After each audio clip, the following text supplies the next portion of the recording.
Hello. आजची recipe आहे मिरचीचं लोणचं आणि ओल्या हळदीचं लोणचं. सध्या छान गावठी म्हणजेच गावरानी मिरच्या मिळत आहेत आणि ओली हळदही छान येते. मग ती आणली बाजारातनं, आता ती आणली मग तिचं लोणचं बनवायचं. चला तर मग रेसिपीला सुरुवात करूयात. आता बाहेरून आणलेल्या मिरच्या थोड्या खराब असतात, काही धूळ असते, घाण असते. मग मी त्या मिरच्या धुवून घेतल्या. आता छान धुवून आणि त्याला ह्या डालक्यात काढून ठेवल्या. आता या विळीच्या साहाय्याने मी या कापणार आहे, कारण मला सुरीने कापायला जास्त आवडत नाही, पण विळीने छान कापल्या जातात. तर मिरचीचे असे लांब काप करून घ्यायचे, जास्त जाड काप नाही ठेवायचे. काही जण जास्त जाड ठेवतात, पण खायला सोपे असतात म्हणून मी असे छोटे छोटे काप करते. आता सुरुवात करूयात रेसिपीला. मस्त गरम करून घेतलं आहे तेल. आता त्यात टाकायचं आहे हिंग. मग यात मी टाकणार आहे जाडसर कुटलेली मेथीचे दाणे. आता मेथीचे दाणे जाडसर कुटलेले टाकलेले आहेत. थोडे कुटून घ्यायचे, कारण हे मिश्रण एकजीव व्हायला पाहिजे म्हणून हे कुटलेत. आता छान तळले गेले. मग मी त्यात टाकली आहे जाडसर कुटलेली बडीशोप.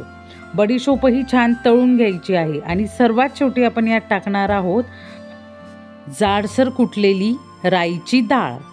आता राईच्या डाळीशिवाय लोणचं थोडी होणार आहे, म्हणून सर्वात शेवटी आपण राईची डाळ टाकली. छान कालवून घेतला आहे.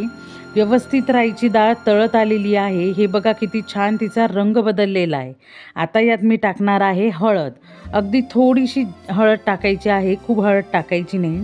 छान मिक्स करून घ्यायचं आहे. आता आपलं रायतं किंवा लोणच्याचा खार तयार झालेला आहे. आता यातील थोडासाच मी बाजूला काढणार आहे, तर का आपल्याला ओल्या हळदीचं लोणचं देखील करायचं आहे म्हणून तो बाजूला काढला. आता यात टाकायच्या आहेत चिरलेल्या मिरच्या. मिरच्या टाकायच्या आहेत. मिरच्यांच्या बियांसहित टाकायचं आहे, कारण थोडं तिखट असेल तरच मिरचीच्या लोणच्याला महत्त्व राहील, कारण तिखट लागायला पाहिजे. तर छान मिक्स करून घ्यायचं. आता बघा, मी कालच बाजारातून म्हणता येणार नाही, तर मी यात्रेतून लाकडी चमचे आणले आणि त्याचा आज मी वापर केला. आता टाकलेला आहे चवीनुसार मीठ. छान मीठही कालवून घ्यायचं आहे. चवीनुसार मीठ टाकायचं आणि मिठाची प्रमाण आपल्याला नंतरही बदलता येतं, जसं आपण टेस्ट केल्यानंतर मीठ आपल्याला टाकता येतं. त्यानंतर टाकलेला आहे लिंबू. आता साधारणतः ह्या पावभर मिरच्या होत्या, त्यात मी 2 लिंबू घातलेले आहे. 2 लिंबूचा रस पिळून टाकलेला आहे. आता छान मिक्स करायचं. किती लसलशीत आणि सुंदर असं आपलं मिरचीचं लोणचं तयार झालेलं आहे. हे बघा किती छान झालं आहे. आणि तुम्ही कुठल्या पद्धतीने मिरचीचं लोणचं बनवतात किंवा मिरच्यांपासून तुम्ही कुठले कुठले पदार्थ बनवतात हे नक्की मला कमेंट बॉक्समध्ये कळवा. तर बघा, मिरचीचं लोणचं तर आता तयार झालं आहे. आता बघायचं आहे ओल्या हळदीचं लोणचं.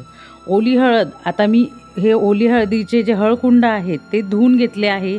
त्याची साल काढून घेतलेली आहे. साल काढल्यानंतर याला बारीक बारीक कापून घ्यायचं आहे. आता ओल्या हळदीचं लोणचं बनवतोय, तर आपल्याला याचे काप अगदी बारीक बारीक करायचे आहेत. मी जसे केले आहेत तसे, कारण की तोंडात आल्यावर ते विचित्र लागायला नको म्हणून असे छोटे छोटे तुकडे करायचे. त्यानंतर काढून ठेवलेलं रायतं किंवा लोणच्याचा खार त्यात टाकायचं आहे. मग तिखट टाकायचं, मीठ टाकायचं आणि यातही मी लिंबू घालणार आहे. आता मला सांगा की तुम्ही या लोणच्याचं जे रायतं आहे किंवा खार आहे त्याला काय म्हणतात तुमच्याकडे, हेही मला कमेंट बॉक्समध्ये सांगा. मी यात अगदी थोडासा पावभर लिंबू टाकलेला आहे. हे आपलं हळदीचं लोणचं देखील तयार झालं आहे. तुम्हाला मिरचीचं लोणचं आणि हळदीचं लोणचं याची रेसिपी कशी वाटली हे नक्की कमेंट बॉक्समध्ये कळवा. आणि व्हिडिओ आवडल्यास लाईक करा आणि चॅनलला सबस्क्राईब करा. थँक्यू.